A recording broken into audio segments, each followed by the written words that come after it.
Relentless heat is continuing for millions of Americans to finish off this week and head into the upcoming weekend, but we do have changes on the way, at least in the precipitation pattern, with a cold front bringing showers and thunderstorms to much-needed areas next week. The big question, will it bring a cool down? I've got the details on everything you need to know on land and in the tropics right here. Stick around.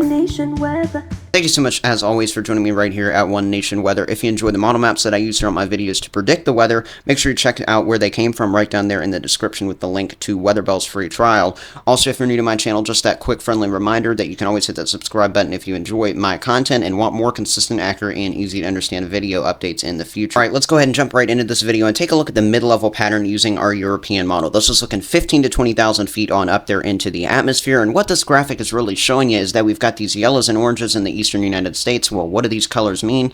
These mean that we have ridging, and this ridging has been what has been responsible for our above average and extremely hot temperatures over this region across the entire board for this week so far, and this is what's going to continue as we head towards our Thursday, June 20th of 2024, as well as into Friday, June 21st, as you can see here. Now, while the most anomalous ridging is centered over parts of Iowa all the way eastward towards parts of Maine, we are seeing a lot of the effects of the heat as well as some of the dry air sink as far south as the mid-Atlantic, the southeastern United States, as well as south central areas as well. So I don't want to discount that either. What we are beginning to see, though, is a little bit of a transition away from that as we head into the upcoming weekend. While a lot of our heat will be sticking around in the east, it'll at least be above average for a lot of the country by at least a little bit. We are going to have this little area of cooler than average air try to sink through at least the mid and upper levels of the atmosphere here into parts of Minnesota, Wisconsin, as well as Michigan. You can see that here as we head, according to this model anyway, towards the middle part to the back half of our Sunday, June 23rd of 2024. This is going to have a front likely attached to it. This is a low pressure system. That is what the blues on this type of graphic indicate. And that cold front is going to likely drape itself from the north central United States sometime around Friday to Saturday before heading all the way towards the east by the time we get towards Sunday into Monday, maybe even lingering around towards Tuesday, depending on how slowly moving this system is. But back to the west of that, this is when we're going to see new ridging develop. We're going to have this. You see some of those yellows and oranges influencing most of the United States by the time we head towards Tuesday morning, and this is going to go throughout a lot of the day. But look at this. They're especially prominent and over there towards California, Nevada, Idaho, the Four Corners region, as well as into Montana and Wyoming. It is going to be very well above average in terms of our temperatures in that region as we move through a lot of next week. Now let's take a look at the future radar and the pattern overview with our GFS model. And as we progress towards our Thursday, June 20th of 2024, I want to zoom in and look at this animated graphic here. You see this high pressure system. This is what is keeping things dry over the southeast, mid-Atlantic, and Ohio Valley. Most of it anyway as we head towards our Thursday. Look at the flow around this. This is what has been going on a lot of this weekend, is continuing into Thursday and Friday. You see those east to west winds over the Gulf of Mexico. This is what has been driving Alberto's impacts, our tropical storm, to Mexico and Texas.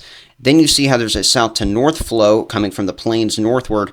That's what's moving a lot of the moisture up there into the north central United States and then around that high and into the northeast. So that's that same flow that you can really visualize by looking at the graphic that you're now looking at here. Even continuing towards our Friday, June 21st, look at this, scattered showers and thunderstorms here along a general boundary that's just on the northern end of our high and stuck up here from Utah and Colorado all the way on over here to the Great Lakes and some parts of New England on our Friday afternoon. I do want to point out that Thursday and Friday afternoon there will be some isolated to scattered pockets of severe weather along this, but nothing too widespread is expected except for the flooding here coming out of the Dakotas and Nebraska into parts of Iowa, Minnesota, and Wisconsin. Going from Thursday and into our Friday, this is the area of concern. So if you think you might be in an exact flood or severe weather concern zone, while I'm not showing that here and we're just looking at the overall trends, definitely make sure you check weather.gov for your National Weather Service's information on that. Now, we're going to zoom in another time here and look at another animated graphic. As up to this point, the GFS and the European model, which is the one we're not looking at right now, do indicate the same pattern because we're going to have a low pressure system sitting up here over the Great Lakes. You've got that counterclockwise flow around it, and look what that has on the southern end of it. We've got some moisture that's been moving around that high. It's been loaded up. We could see some scattered showers and storms from parts of Michigan and Wisconsin back on over there towards Kansas as well as Oklahoma. That would be the primary spot we'd be watching as we get towards late Saturday heading into the early Sunday time frame. We'll watch severe weather out of that and maybe out of some of these storms as well heading towards Sunday afternoon and evening over parts of the east because this is all in association with that front that I was talking about earlier in the video, as well as even in the title and thumbnail of this video. You can see really from parts of Florida all the way up towards Maine, this model at least indicating some coverage of showers and thunderstorms for many areas, not only Sunday, but also really as we head towards Monday. Another little piece of energy kind of kicking in behind that original low, bringing some showers and storms towards Indiana, Ohio, Kentucky, down to the Carolinas and Georgia. If a lot of these remain as garden variety, if they even exist, because other models don't show this much coverage, it would definitely be very beneficial because there has not been much rain for a lot of spots here, as I've been talking about with that high pressure dome keeping it dry here, especially in the southeastern United States. The only place not really needing rain is Florida, and then over the north central where we've been very active. But this GFS model has been really good in terms of its coverage of showers and thunderstorms and how the things have been playing out recently, and that's why I'm using it here.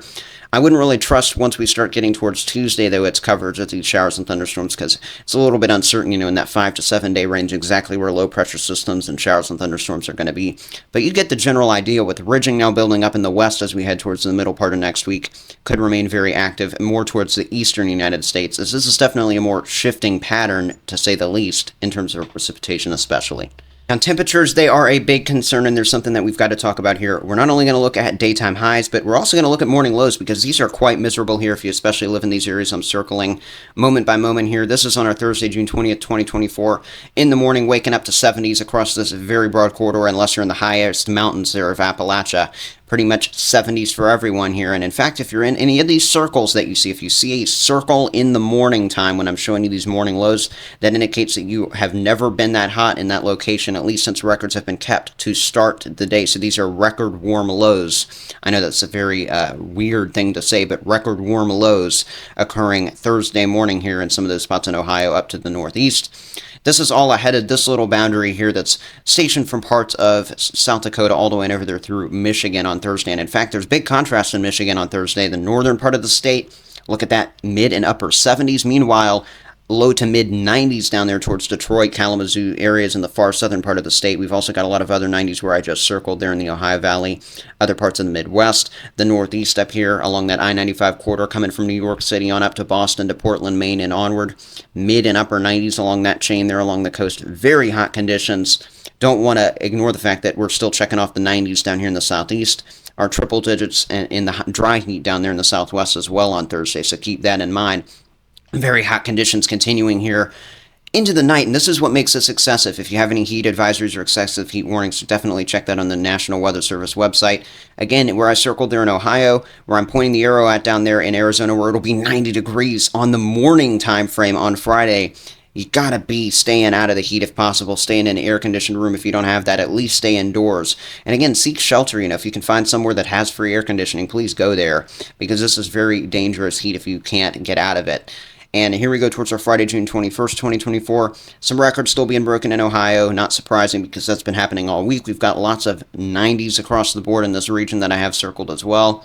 Still very hot on down there in southeast California, southern Nevada, and southwest Arizona on Friday as well. Now, heading towards Saturday, June 22nd, look at all these record warm lows in the morning. Yep, you're checking the boxes in Nebraska, Iowa, Michigan, Illinois. Still drawing them over here with the checks in parts of Ohio and Pennsylvania, as well as New York surrounding spots. Don't want to disclude the fact that we've still got these very warm 70s down here towards the south central United States. They're just not as out of the ordinary because of the fact that we should be a little bit closer to that 70 to 75 degree range down there this time of the year, and that's why they're not breaking records. What's crazy is that 100 in Nashville on Saturday is not breaking a record either. Trust me, it is still downright hot. There will be some humidity to come with this round of heat as well into the upcoming weekend, so we've still got this lingering around ahead of that front that's going to be on the way. We've still got upper 80s and low to mid 90s for millions of Americans from Kansas and Oklahoma all the way on over here to the mid-Atlantic on our Saturday afternoon. It's going to be in the 90s in Washington, D.C., going to have 90s into central Ohio, going to have 90s even as far north as parts of southeast Washington state back over there in the west. As that heat dome begins to build, the one that's going to get going there into early next week. Look at this, Sunday morning, still breaking record warm lows in many spots. Sunday afternoon, not many record highs, but I do want to point out the fact that, one, we're hitting the 90s here coming out of Montana all the way on down there to the Central Front Range region coming out of Colorado and into parts of Nebraska as well as Kansas. We're still very, very toasty in especially the southwest regions from southern Idaho and southeastern parts of Oregon on down there to the southwest border with Baja California as well as Mexico. Look at this. Still mid and upper 90s for millions in the east. The Carolinas, Georgia, Alabama, Mississippi, even though these temperatures aren't breaking records, they are dang near it, let's put it that way. Things get a little interesting with some relief up here in the Great Lakes region as we head towards Monday, June 21st in the morning. Some 50s up there in Wisconsin, the upper peninsula of Michigan. It's really going to be south of this line where we're really above average at this point, though, and in fact, the heat's going to be very anomalous down here in the south central and southeastern United States as we head towards Monday, because we're going to have that little bit of that cold front influence, I think, moving into parts of the Ohio Valley. Look at that. These 80s that seem kind of hot there in Ohio, they're going to be feeling great since we've been near 100 recently there on Monday afternoon, but we still got this broad area of now triple digits starting to try and fill into some parts of the plains, and the broad area that I was trying to get talking about here just a second ago is the one with 90s still persisting in the southeast. This is relentless, y'all. You need to be inside during this kind of heat, especially during the peak heating in the day, and again, drink plenty of water if you have to be out in it. Try to find shelter if you have to be out in it right now, but you think you can find a way to get that shelter. I'm just going to let the circle do the talking for Tuesday, June 25th, 2024 in the afternoon. Hot, hot, hot. 3 words. And look at this. The dreaded graphic for the 6 to 10 day range that you hope you see blue on. Unfortunately, that cold front that I hinted at might bring relief at the start of the video. I'm going to be honest with you, I just kind of pulled you in with that intro because it is very hot here. It wasn't clickbait. It was a question, but I pulled you in with that because it is quite warm compared to average. And that's likely going to continue down the line even towards the 8 to 14 day range. The end of this graphic is in July, and we're still supposed to be well above average, at least percentage-wise, from the Four Corners all the way to the east coast of the United States. So don't expect that to back down. The tropics are also heating up as well, so as we get into the tropical side of this weather update here with our Tropics Topics segment, let's go ahead and take a look at those headlines for our Wednesday, June 19th of 2024 here. And what we're looking at this evening is Tropical Storm Alberto about to make landfall in Mexico heading into our Thursday. It's going to bring impacts to parts of Texas and Mexico as it does so. We're still tracking a 20% chance of tropical development near the southeast coast of the United States, a new chance of development possible for the Gulf next week, and then we're also looking ahead to the rest of the hurricane season. That's what you can expect here in the next few minutes. And looking at the National Hurricane Center 7-day tropical outlook as of the 2 p.m. graphic in Eastern time here, and that should say June 19th there in the top right corner of the screen. My apologies. We do have Tropical Storm Alberto this evening sitting on down in the southwest Gulf. 40 mile per sustained winds, and that is the minimum you can have to have a tropical storm, but nonetheless, wind and rain is going to impact parts of Mexico and Texas. Right where that is, we're going to have a 30% chance of development down the line heading towards next week. We're still watching that area, by the way, off the southeast coast of the United States with about a 2 to 3 day window now to develop. Let's play things out here through the next 5 to 7 days here, and as we head towards our Thursday, June 20th, 2024, a lot of this precip pushing into South Texas, even some parts of Central Texas, as well as where the low is actually going to make landfall down there, somewhere a couple hundred miles south of the Texas-Mexico border there. All these areas we're looking at very heavy rain. There's going to be some gusty wind, especially if you go with topography there in the mountains of Mexico. But the only good news here is that this is going to be pretty quick moving, so we are going to see that heavy rainfall and flood threat, as well as isolated tornado threat, get out of Texas fairly quickly, come out of Thursday going into our Friday.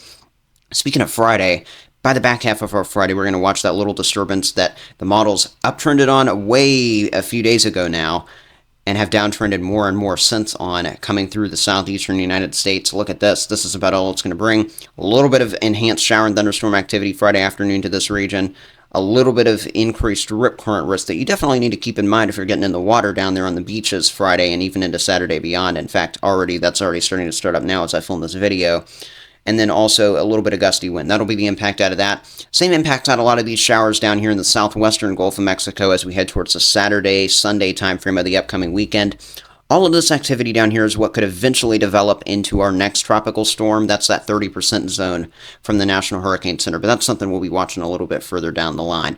I just want to rehash our full hurricane season outlook that the National Hurricane Center put out. This is NOAA's official graphic. You can look up all this information online and find it yourself as well. Even though we have a slow start, we're still, of course, expected to end up with what this outlook is anticipating, 17 to 25 total named storms, so like Alberto, 40 miles per hour or more, 8 to 13 hurricanes, and 4 to 7 major hurricanes. Last year's forecast, keep in mind, was 1 to 4. And you might be wondering, even with these bullish forecasts from the National Hurricane Center, why we have such a slow start, and if that means it's going to be slow the rest of the season.